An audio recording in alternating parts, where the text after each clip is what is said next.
ಸಾಗರದ ಮಾರಿಕಾಂಬಾ ಹಿಂದೂ ರುದ್ರಭೂಮಿಯನ್ನ ಸ್ನೇಹ ಬಳಗ, pigmy ಸಂಗ್ರಾಹಕರು, industrial ಕಾರ್ಮಿಕರು ಮತ್ತು ಮಾರಿಕಾಂಬಾ ನ್ಯಾಸ ಪ್ರತಿಷ್ಠಾನದ ಪ್ರಮುಖರು ಸೇರಿ ಸ್ವಚ್ಛ ಮಾಡಿದ್ದಾರೆ. ಈ ಸ್ವಚ್ಛತಾ ಕಾರ್ಯದಲ್ಲಿ ಸುಮಾರು 10ಕ್ಕೂ ಅಧಿಕ ಜನರು ಭಾಗಿಯಾಗಿದ್ದು, ರುದ್ರಭೂಮಿಯಲ್ಲಿ ಬೆಳೆದಿದ್ದ ಗಿಡ ಕಂಟಿಗಳನ್ನು ಕಡಿದು ನಂತರ ಅಲ್ಲೇ ಬಿದ್ದಿದ್ದ ಪ್ಲಾಸ್ಟಿಕ್ ಕಸಗಳನ್ನು ಸ್ವಚ್ಛ ಮಾಡುವ ಮೂಲಕ ಸಾರ್ವಜನಿಕರ ಮೆಚ್ಚುಗೆಗೆ ಪಾತ್ರರಾಗಿದ್ದಾರೆ.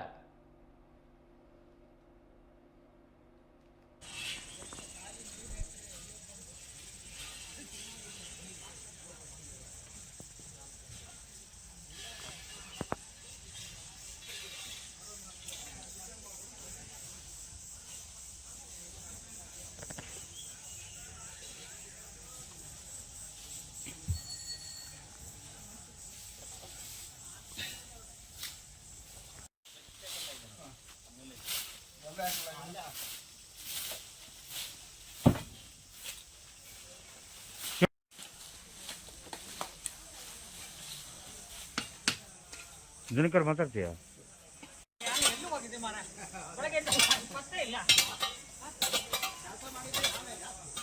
ಇವಣ್ಣ ಅವರಿಗೆಲ್ಲ ಮಾಮೂಲಿ ಬಿಡ್ರಿ, ಅದು ಏನ್ರಿ ನಿಮಗೆಲ್ಲ ಮಾಮೂಲಿ ಇದು.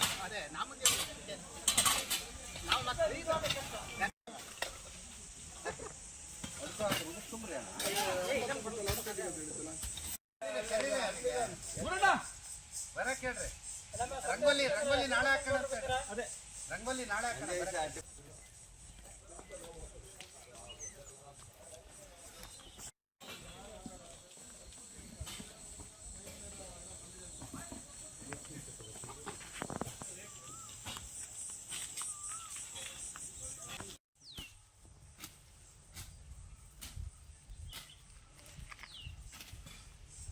ಮೊದಲಿಗೆ ನಾನಿವತ್ತು ಎಲ್ಲ ನಮ್ಮ ಬಂದಿರತಕ್ಕಂಥ ಎಲ್ರಿಗೂ ನಾನು ನಮ್ಮ ಸ್ನೇಹಿತರ ಇದೆ, ನಮ್ಮ ಇಲ್ಲಿ ಸ್ನೇಹ ಬಳಗ ಹಾಗೂ ಪಿಗ್ಮಿ ಸಂಘಕಾರರು, ಆಮೇಲೆ ಈ ಭಾಗದಲ್ಲಿ ಇರ್ತಕ್ಕಂಥ ಕೆಲಸ ಮಾಡ್ತಕ್ಕಂಥ ನಮ್ಮ ಇಲ್ಲಿ ಇಂಡಸ್ಟ್ರಿ ಭಾಗದಲ್ಲಿ ಇರ್ತಕ್ಕಂಥವ್ರು ಕೂಡ ತಮ್ಮನಿಂತಾನೆ ಸ್ವ ಇಚ್ಛೆಯಿಂದ ಅವ್ರು ಬಂದಿರತಕ್ಕಂಥದ್ದು.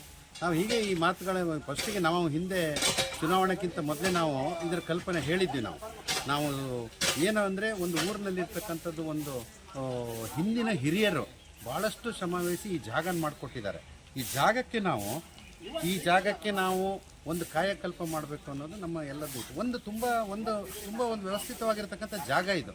ಇಲ್ಲಿ ಸ್ವಲ್ಪ ವ್ಯವಸ್ಥೆಗಳಾಗಬೇಕು. ಅಂದರೆ ಇಲ್ಲಿ ಏನಾಗಿದೆ ಅಂದರೆ, ಇಲ್ಲಿ ಬಂದಿರತಕ್ಕಂಥದ್ದು ಅಲ್ಲಿ ಪ್ಲಾಸ್ಟಿಕ್ಗಳಿರ್ಬೋದು, ಬೇರೆ ಅಲ್ಲಿ ಬಂದಿರತಕ್ಕಂಥ ಯಾವುದೇ ವ್ಯವಸ್ಥೆಗಳಿರ್ಬೋದು, ಇಲ್ಲಿ ಹಾಗೆ ಹಾಳು ಬೀಳ್ತಾ ಇತ್ತು. ಅದಕ್ಕೆ ನಾವು ಪೂರಕವಾಗಿ ನಾವು ಕೆಲವೊಂದು ನೋಡಿದ್ದೀವಿ. ಒಂದು ಕಲ್ಪನೆ ಮಾಡಬೇಕು, ಒಂದು ಏನಾದರೂ ಇಲ್ಲಿ ಒಂದು ಕೆಲಸಗಳನ್ನು ಮಾಡ್ತಾ ಇಲ್ಲಿಯವರನ್ನು ಬಳಸ್ಕೊಂಡು ನಾವು ಆ ಕೆಲಸವನ್ನು ನಾವು ಮಾಡ್ಕೊಳ್ತಾ ಹೋದರೆ ಒಂದು ಶಿಸ್ತು ಬರುತ್ತೆ ಅನ್ನೋದು. ಒಂದು ಮೊದಲೇದಾಗಿ ಒಂದು ಶಿಸ್ತು ತರಬೇಕು. ಇಲ್ಲಿ ಬಂದವರು ಈಗ ದುಃಖದಲ್ಲಿ ಬಂದಿರ್ತಾರೆ, ಅವರಿಗೆ ಇಲ್ಲಿ ಸ್ಮಶಾನ ಅನ್ನೋ ಭಾವನೆ ಬರಬಾರ್ದು. ನೀವು ಹೇಳ್ದಂಗೆ ರುದ್ರಭೂಮಿ ಇದು.